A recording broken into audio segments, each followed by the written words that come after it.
do ponto de vista de uma pessoa com vinculação ansiosa, eu acho que só cheguei onde estou hoje. As relações precoces que nós temos no início da nossa vida são fundamentais. Vamos falar um bocadinho de estilos de vinculação. Tudo isto só pela qualidade do vínculo que esta criança tem com os pais. Se eu tiver confiança no meu cuidador, eu vou ter confiança em mim, no mundo, nos outros, e vou ser uma pessoa confiante. Mas do ponto de vista neurobiológico, o choro de um bebê ativa uma rede cerebral complexa. Os pais fazem o seu melhor.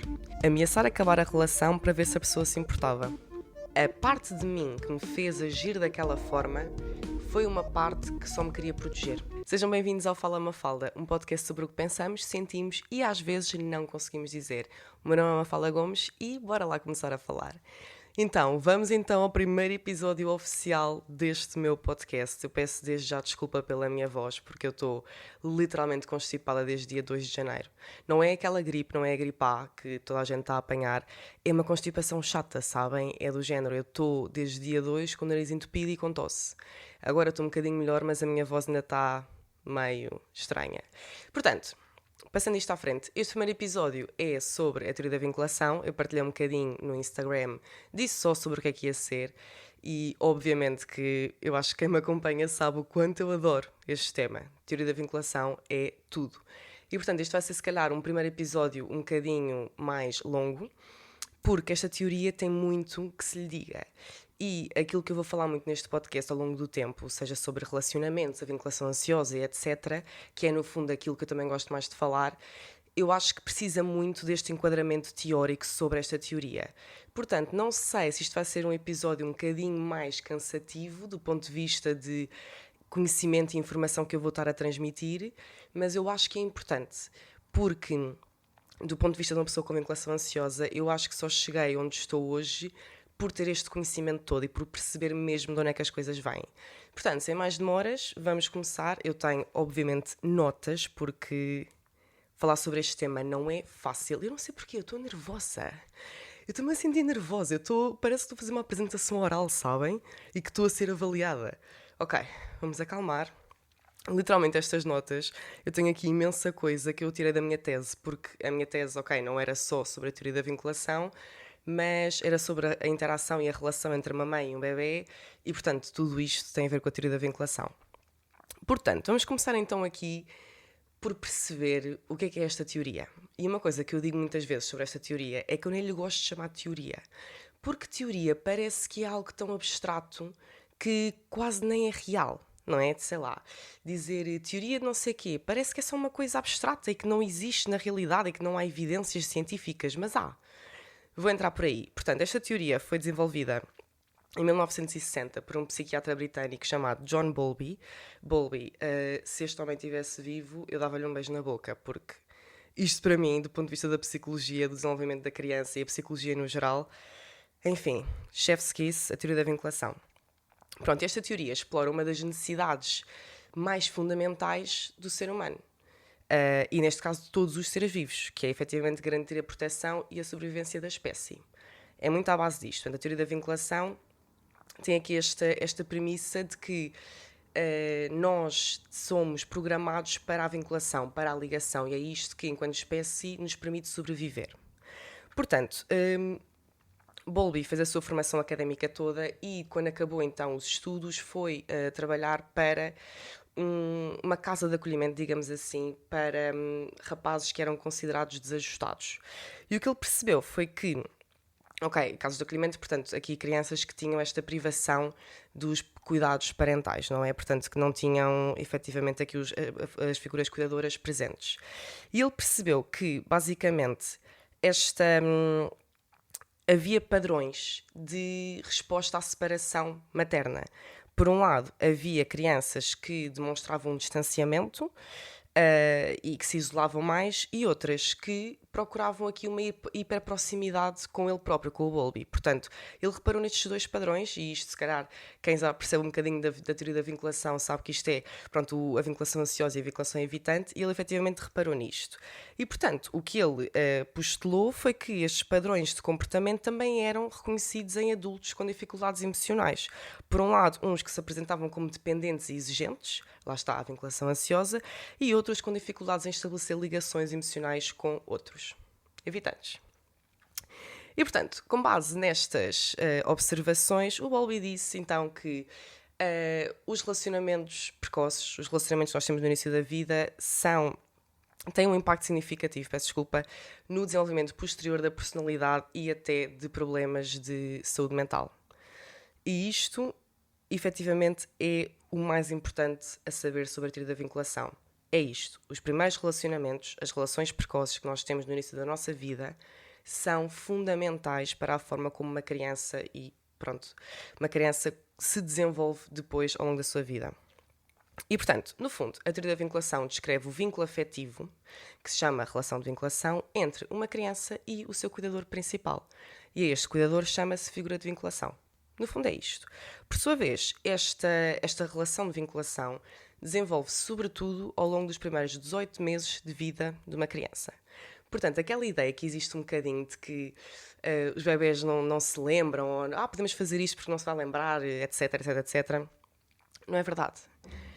Ou seja, os primeiros 18 meses de vida é 1 ano e meio, mais ou menos, que é essencial. Se olharmos para a teoria da vinculação, é durante este ano e meio que se desenvolve a vinculação.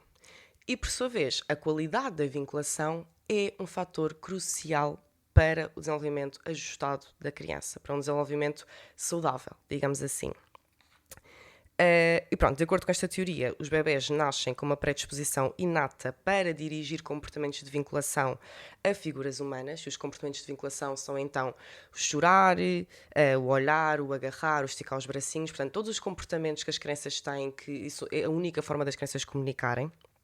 E a estes comportamentos os cuidadores têm a maior probabilidade de responder. Pronto, é isto. Do ponto de vista também evolucionário, há estes comportamentos que são mesmo supostos existir para garantir a sobrevivência da espécie. Pronto, e os bebés já nascem com esta predisposição para dirigir estes comportamentos às figuras cuidadoras.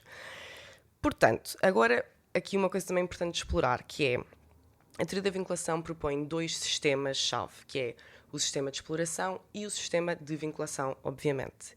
E, portanto, a ativação de cada um destes sistemas pressupõe uma resposta sensível por parte dos cuidadores.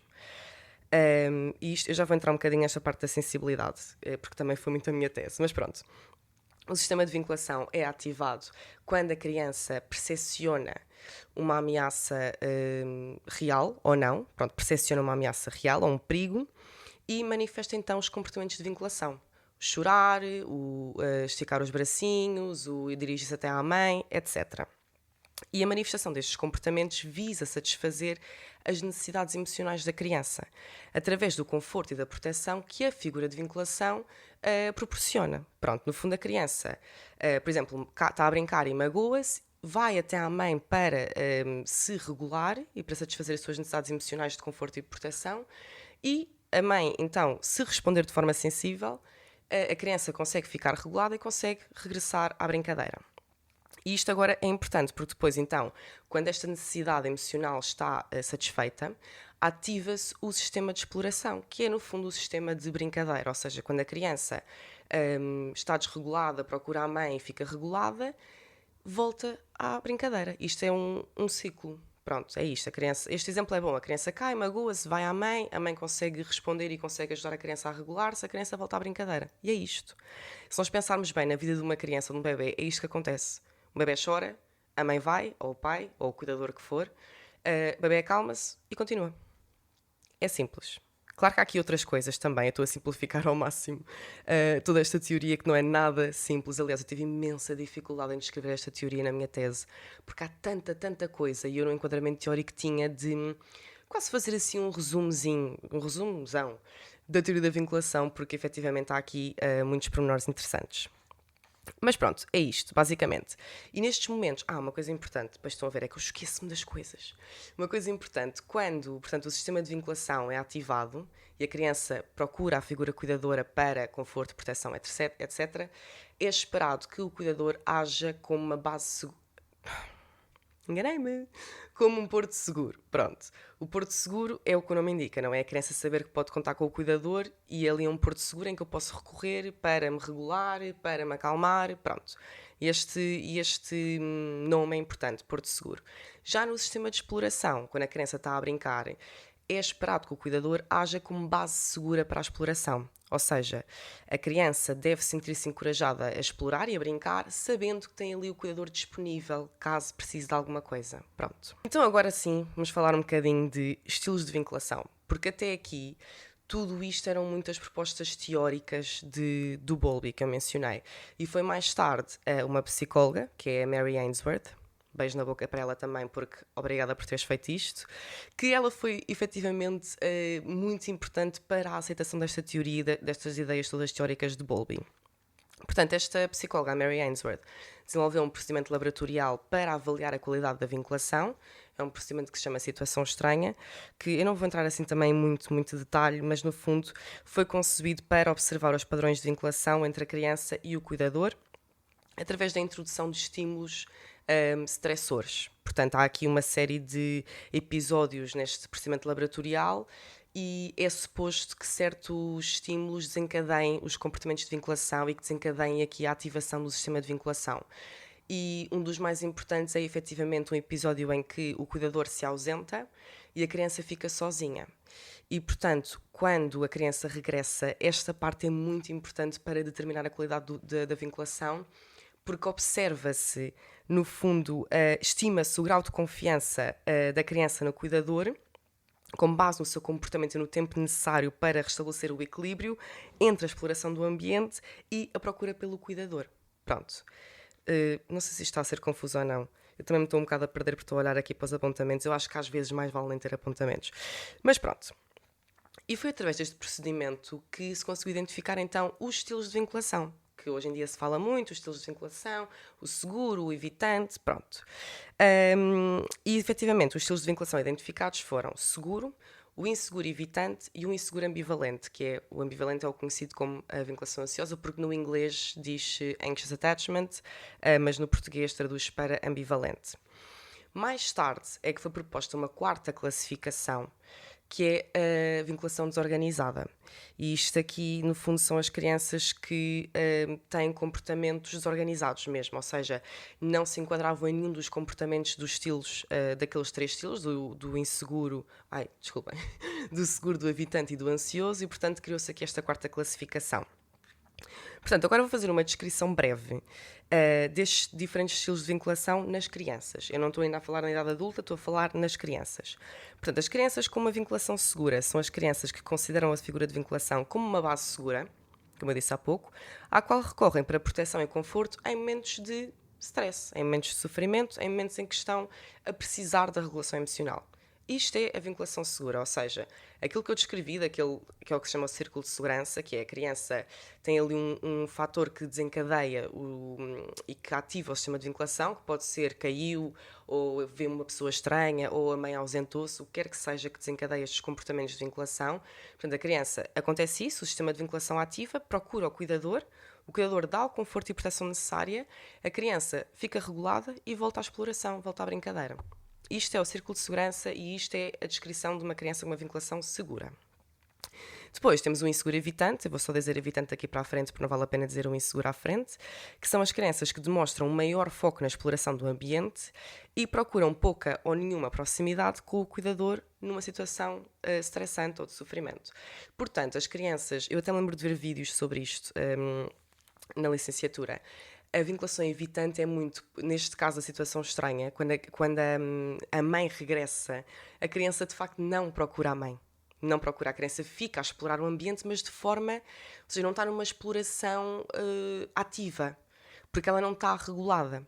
Pronto, não sei se isto está a fazer sentido ou não, é que na minha cabeça faz muito sentido, porque eu estudo isto há muito tempo.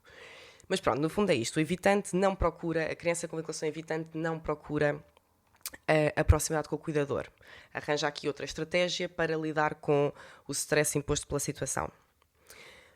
Crianças com vinculação ambivalente / ansiosa são as crianças que manifestam comportamentos ambivalentes, que frequentemente têm dificuldade em explorar o ambiente e procuram intensamente a proximidade com a figura de vinculação. Este é o oposto do evitante. Estas crianças, quando o cuidador regressa à sala, isto no contexto daquele procedimento laboratorial da situação estranha, quando o cuidador regressa à sala, estas crianças vão a correr quase, procurar o conforto da figura de vinculação e muito dificilmente voltam à exploração do ambiente. Ou seja, é quase como se fosse uma ansiedade de separação. Assim que o cuidador vem, a criança fica ali agarrada e não quer largar. E tem muita dificuldade em voltar à brincadeira ou à exploração do ambiente. Pronto, e a vinculação desorganizada, portanto, são as crianças que apresentam comportamentos incoerentes, que manifestam uma combinação desorganizada destes comportamentos todos, do evitante e do ambivalente. No fundo, aqui, a vinculação desorganizada é caracterizada por uma ausência de padrão. Enquanto que a vinculação evitante, ambivalente, /ansiosa e a segura seguem um padrão, ou seja, isto acontece sempre que há aqui algum fator estressor para o bebê e ele precisa de conforto, proteção, etc., o que quer que seja que desencadeie o sistema de vinculação, há um padrão. Seja ele o seguro ou o inseguro ou o evitante, há um padrão. Na vinculação desorganizada isso não acontece. A criança não segue um padrão, a criança não tem uma estratégia. Eu lembro-me de ver vídeos sobre isto e quando vi vídeos da vinculação desorganizada, de crianças com essa vinculação, efetivamente há momentos em que as crianças ficam em freeze. Eu vi um vídeo que não me sai da cabeça, que é um bebê que para de brincar e fica só de gatas a olhar para o tapete. Durante 30 segundos. 30 segundos para um bebê é uma vida inteira. É muito tempo. Pronto, a vinculação desorganizada, ou seja, nem é um estilo de vinculação, nem é um padrão, porque não segue essa... a estratégia, não há uma estratégia. Pronto. Então, agora, qual é que é a importância disto tudo? Eu já tenho vindo a falar um bocadinho de que as primeiras relações, as relações precoces, são aqui um fator essencial para o desenvolvimento da criança. Mas vamos explorar isto um bocadinho mais.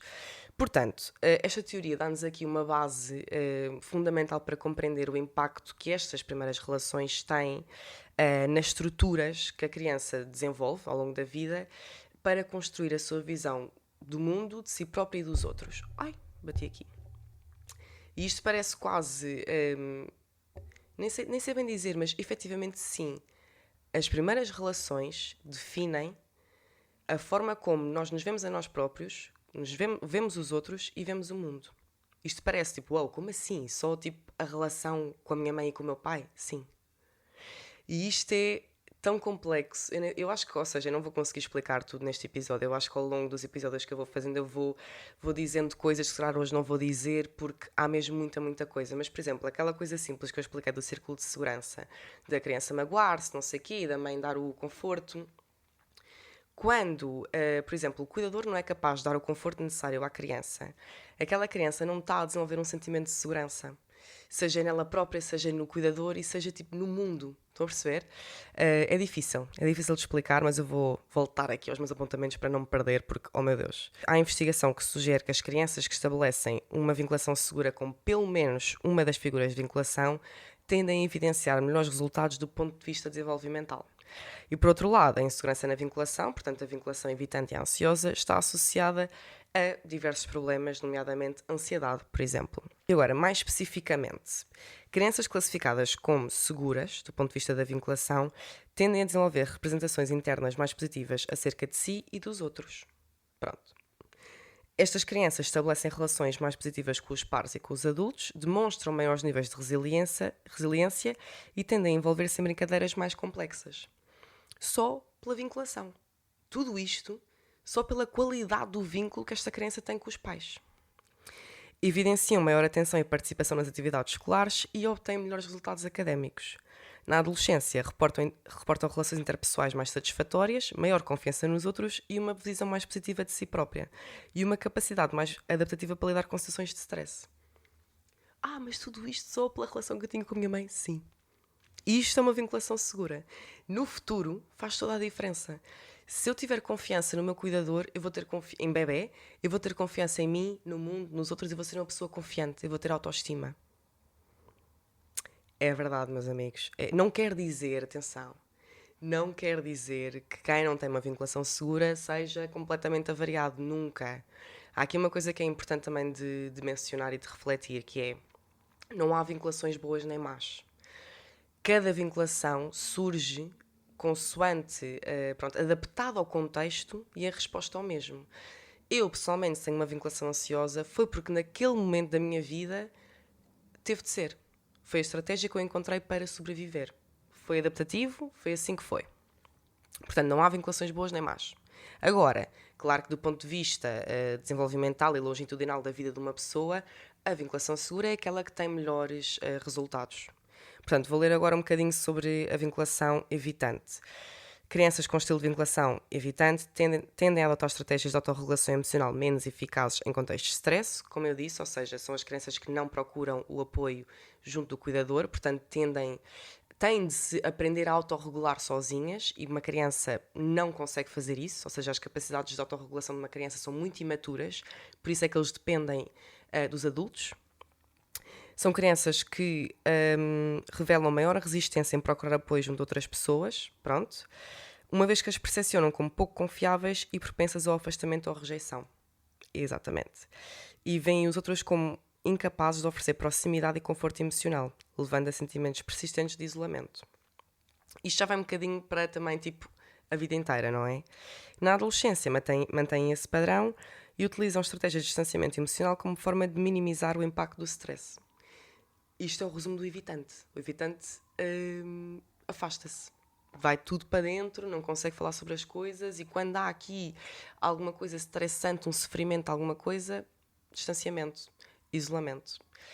Foi a estratégia que estas crianças arranjaram para lidar com o stress quando eram bebezinhos. Novamente, são estratégias de sobrevivência. E eu digo sobrevivência não é do ponto de vista de... Não é preciso haver pais que espancam os filhos, não é. Não é preciso haver isso para se desenvolverem vinculações que não são seguras. Mas desenvolvem-se. E lá está, nenhuma é boa nem má. Elas acontecem e desenvolvem-se para garantir a sobrevivência daquele bebê. Crianças com estilo de vinculação inseguro ambivalente, inseguro, ansiosa, peço desculpa, vou parar de usar os termos técnicos assim, vou usar mais a linguagem que se usa. Crianças com estilo de vinculação ansioso tendem a apresentar uma hiperativação do sistema de vinculação em situações de stress, manifestando respostas emocionais intensas e desproporcionais. Isto para quem... Ok, se houver aí alguém com vinculação ansiosa, isto é uma criança, mas podemos aplicar isto à vida adulta. Portanto, esta hiperativação do sistema de vinculação em situações de stress, obviamente, manifestam respostas emocionais intensas e desproporcionais. Já vou falar mais disto um bocadinho. Mesmo em contexto de stress reduzido, a sua capacidade de exploração do ambiente revela-se comprometida em função da manutenção da proximidade e contacto com a figura de vinculação. Como eu disse, estas crianças com vinculação ansiosa procuram tanto o contacto com a figura cuidadora que não conseguem voltar à exploração do ambiente. Portanto, há aqui efetivamente esta capacidade de explorar o ambiente, de recolher informação, de voltar à brincadeira, é muito comprometida. Porque a criança precisa mesmo de estar na presença do cuidador para se sentir regulada.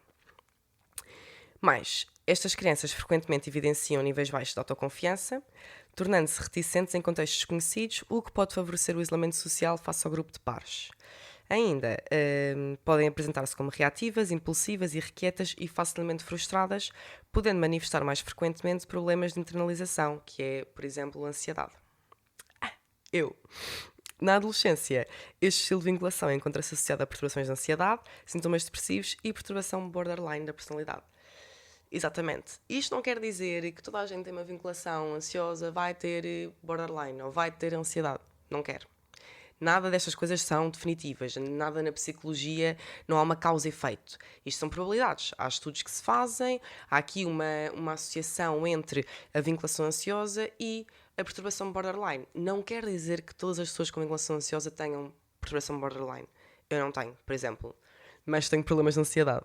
Agora, vamos ver aquilo que eu já falei um bocadinho. Eu já misturei aqui todos os tópicos, porque eu já estou a falar a mais, acho eu. Vamos então perceber como é que isto tudo acontece. Então, como é que se formam as vinculações? Tipo, como é que se cria este vínculo? Então, a relação de vinculação emerge da interação entre o cuidador e o bebê. Não depende apenas do bebê nem do cuidador. É diádica e é transacional. Pronto. Depende da interação entre os dois. E eu escrevi aqui, já disse antes, destaco novamente que não existem vinculações boas nem más. Existe a ideal, lá está, a vinculação segura, mas as outras todas surgiram exatamente por questões, porque tinham de surgir. aqui que eu estava a falar um bocadinho sobre a parte da sensibilidade que eu não explorei, que vou explorar agora. Como eu tinha dito, a ativação do sistema de vinculação pressupõe uma resposta sensível por parte dos cuidadores. O que é então a sensibilidade? E aqui foi um dos temas principais da minha tese, portanto também é um tema que eu me sinto à vontade em falar. O que é a sensibilidade parental? Portanto, uma resposta sensível é uma resposta adequada, é uma resposta que satisfaz as necessidades do bebê. Seja a necessidade de proteção e de conforto, que é quando a criança cai e se magoa, ou a necessidade de exploração e de brincar, que é, por exemplo, apoiar a criança a brincar com um brinquedo. Pronto.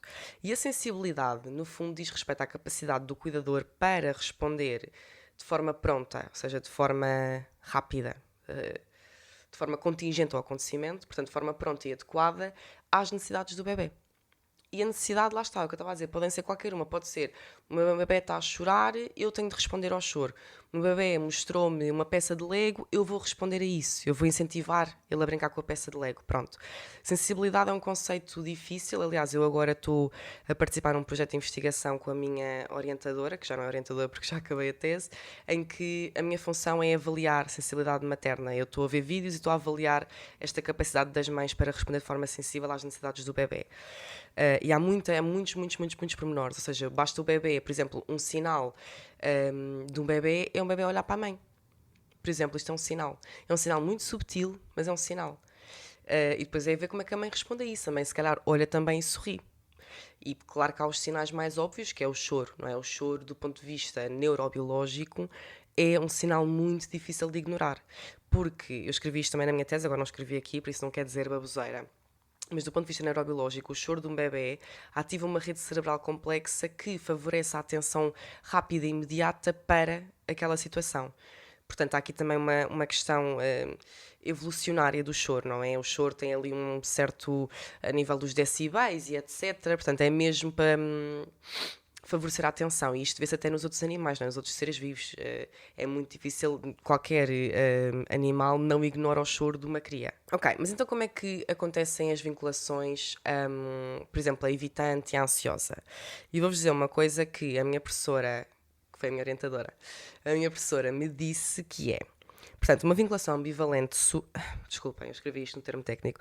Uma vinculação ansiosa surge perante um cuidador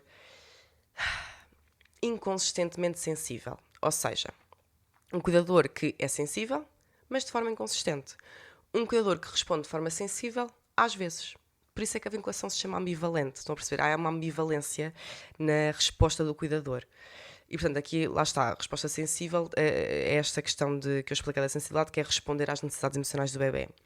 E ser sensível passa também por saber, ou por conseguir satisfazer as necessidades. Não é só responder, não é só o bebê chora, eu pego ao colo, é garantir que o bebê fica satisfeito, que o bebê para de chorar neste caso. Pronto. Portanto, vinculação ansiosa, quando um cuidador é sensível, às vezes. E a vinculação evitante surge perante um cuidador que é insensível consistentemente. Portanto, é um cuidador que não tem estas respostas sensíveis de forma consistente.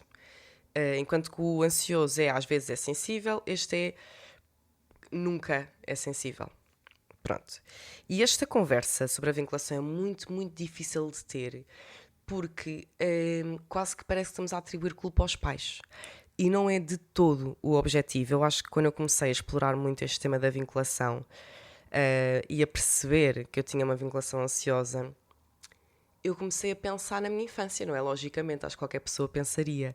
E é difícil, é mesmo difícil depois se calhar falar com pais e dizer, olha, eu descobri que tenho vinculação ansiosa. Ah, mas como é que isso funciona? Ah, então tu foste sensível às vezes. Tu às vezes não estiveste lá para mim. Não é para atribuir culpa aos pais. E eu vou citar o Dr. Gabor Maté, que é o meu mentor atualmente. Os pais fazem o seu melhor. E muitas vezes o seu melhor é limitado e é condicionado pelas suas próprias experiências, traumas, pressões que existem económicas, sociais, etc. Fazem o seu melhor, mas o seu melhor muitas vezes pode não ser suficiente. É isto. E não tem a ver só com os pais, tipo, os pais falharam. Há muita coisa. Nós vivemos numa sociedade, e até do ponto de vista aqui, muita coisa que eu aprendi na psicologia comunitária, é impossível olhar para uma pessoa sem olhar para o seu contexto. Temos vários sistemas. Temos aqui um contexto económico, um contexto político, um contexto social. Efetivamente, eu até a ler isso no livro do Gabor Maté, no Mito Normal, vemos aqui as questões como o racismo afeta. Há muita coisa. Portanto, esta conversa não é para culpar os pais. Se houver aí alguém que esteja a ouvir, que tenha filhos e que comece a perceber alguma coisa, eu só quero mesmo tentar tirar esse sentimento de culpa, porque não vale a pena, não faz sentido, não há culpa, e acho que mesmo quem esteja a passar agora por um processo de identificar o seu estilo de vinculação e perceber que não é o seguro, que olha, tenho vinculação ansiosa ou tenho vinculação evitante, tentem durante esse processo não culpar os vossos pais, porque é isto. Eu uma vez vi um TikTok que dizia quando eu fico triste com a minha mãe, mas eu lembro-me que she's just a girl. E é verdade, nós estamos cá todos pela primeira vez e está tudo bem. Ninguém tem de fazer tudo perfeito, mas podemos tentar fazer melhor, e é muito também por causa disso que eu comecei também este podcast e que se calhar escolhi esta profissão. Não sei. Continuando. Ok, então agora como é que tudo isto se manifesta na vida adulta? Pronto, como eu tenho vindo a dizer, estas primeiras relações que nós temos servem de base e abrem aqui o caminho para a forma como vamos estar, ser e agir nas relações que vamos estabelecendo ao longo da vida. E esta questão da vinculação é particularmente saliente nas relações amorosas. Pronto, eu que o diga. E, portanto, vou partilhar convosco as coisas que eu fazia e sentia, sendo eu uma pessoa com vinculação ansiosa. How fun! Eu estou no processo de melhorar a minha vinculação, se é que eu posso dizer melhorar, mas pelo menos a gerir melhor certos comportamentos que eu tenho que vêm deste fundo de uma pessoa com muita ansiedade e que procura muita proximidade, oh meu Deus, e pronto. Portanto, queria também só dizer-vos que se alguém desse lado faz alguma destas coisas, não estão sozinhos, não há nada de errado com vocês, e acreditem em mim quando eu digo que há formas mais adaptativas e ajustadas de lidar com estas coisas. E ter uma vida amorosa mais equilibrada e mais tranquila e menos ofegante, sabem? Eu durante muito tempo vivia a minha vida amorosa quase como se fosse uma corrida. Ai, tenho de fazer, e tenho de ser, e tenho de ser este. E há formas mais equilibradas de viver estes momentos. Portanto, aqui vai uma lista de coisas que eu fazia. Isto é algumas que eu me lembrei, mas se calhar vou-me lembrar de mais entretanto. Enviar múltiplas mensagens quando não tinha uma resposta. Clássico, eu não podia só mandar uma mensagem. Eu mandava uma e não tinha resposta, mandava 3 ou 4 a seguir. Ligar várias vezes quando continuava sem resposta. Portanto, depois das 30 mensagens, se a pessoa não me respondesse, eu ligava. E se não me atendesse, eu ligava mais. Eu ligava, muitas vezes. Enviar parágrafos enormes para tentar perceber o que é que se poderia estar a passar. Isto porquê? Se eu achasse que a pessoa não me estava a responder ou que estava chateada ou o que seja, era um parágrafo enorme. Era uma justificação, tanto o que é que eu fiz, o que é que pode ser, e é toda uma narrativa que eu criava e que pessoas com vinculação ansiosa criam, e não é fácil. Esta, one of my favorites, ameaçar acabar a relação para ver se a pessoa se importava. Se calhar alguém ouve isto e diz, bem, eras mesmo tóxica. Talvez. E isto é horrível, mas eu fazia isto. Eu lembro-me de dizer, então acabou tudo. E a pessoa ficava tipo, não, por favor. E eu, ok, ele gosta de mim, então está tudo bem. Isto é o que se chama comportamentos de protesto, aqui no contexto da teoria da vinculação, que é quando se percepciona algum tipo de perda da ligação, da conexão, há estes comportamentos que visam exatamente restabelecer essa proximidade e essa ligação. Portanto, ameaçar acabar a relação. One of my favorites. Não conseguia dormir chateada, ou seja, não conseguia dormir sem resolver as coisas, ou seja, sem me sentir segura. Se eu achasse que a relação estava por um fio, porque eu achava sempre, qualquer coisa para mim era a relação estar por um fio, era do género, não, eu não vou dormir. Eu não vou dormir, ou eu vou aí, ou tu vens aqui e temos de resolver. Porque eu não me sentia segura no meu próprio corpo. Portanto, tinha sempre de ter aquela, não, está tudo bem. Pedir constantemente por reassurance. Gostas de mim? Mesmo? Não, eu acho que tu não gostas. Não, mas diz lá. Mas não meteste aquele coração. That was me. E se fores tu, não há problema.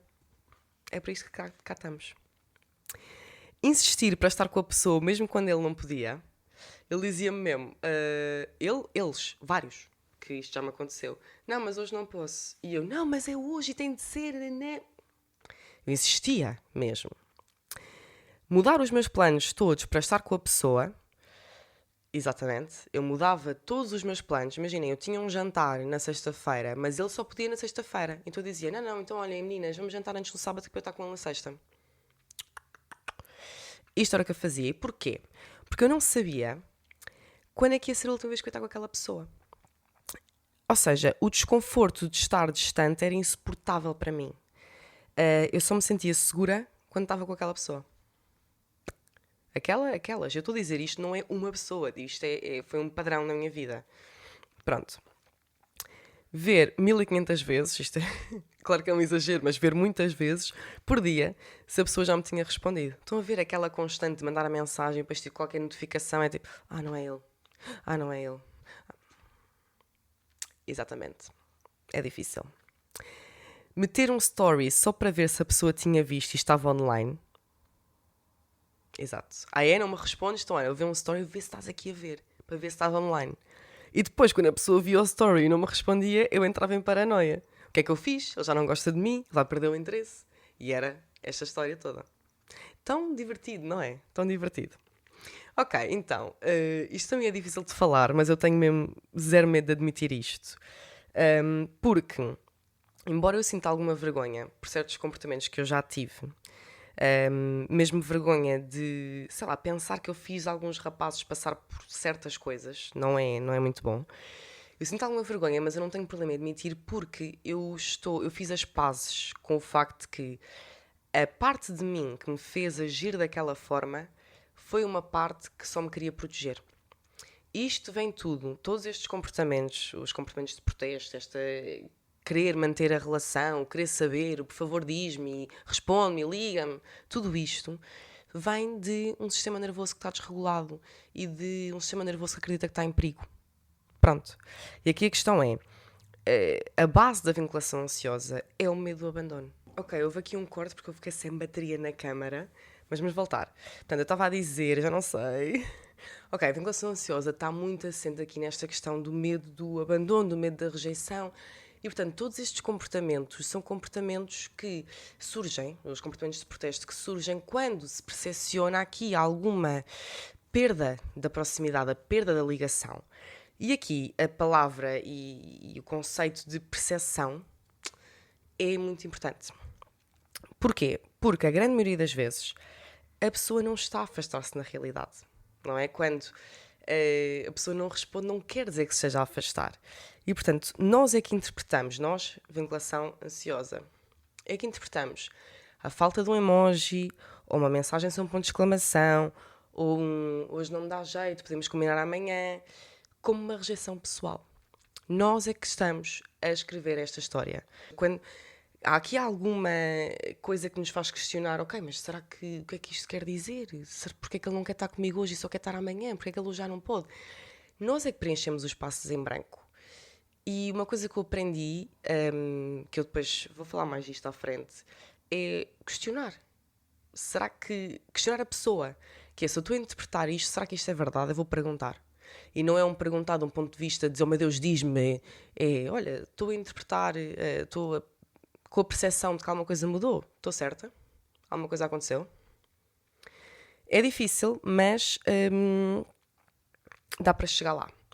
E, portanto, aprender a distinguir a realidade desta narrativa que nós criamos na nossa cabeça é, de facto, uma tarefa difícil, mas não é impossível. E, portanto, é muito sobre isso que eu quero falar neste podcast. Nos próximos episódios podem esperar algumas dicas, estratégias, métodos que eu vim a aprender e que utilizo e que me ajudaram a tornar-me uma pessoa menos ansiosa em relacionamentos.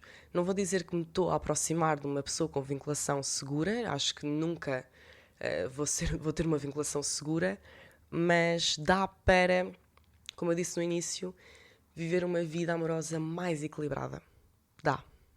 Foram muitos anos até eu perceber isso, mas É verdade. Hoje em dia sinto-me uma pessoa mais calma, sinto-me uma pessoa que, ou seja, a minha janela de tolerância é muito maior. Eu já não vou correr, mandar a mensagem ou correr, ligar. Não quer dizer que eu não sinta certas coisas. Aqui a diferença é até onde é que eu consigo tolerar. E pronto, adoro falar sobre isto. E é isto, não sei. Gostava muito que deixassem um comentário, uma opinião, se gostam deste tema, se não gostam. E pronto, estou. Oh meu Deus, estou nervosa. Agora como é que eu acabo o podcast? Como é que acaba o episódio? Tchau. Aqui uma coisinha à parte. Eu vou tentar que todos os episódios saiam às terças-feiras. Eu estou a gravar isto hoje, é segunda, amanhã é terça. Eu vou tentar que isto saia amanhã. Ainda estou a trabalhar na questão de criar e pôr isto no podcast. Eu não sei falar. No Spotify, mas vou tentar fazer isso amanhã também para ver se consigo fazer tudo, pôr este episódio no podcast. Malta, não estou a conseguir falar. Pôr este episódio no Spotify e no YouTube. É isto. E pronto. Vemo-nos no próximo. Tchau.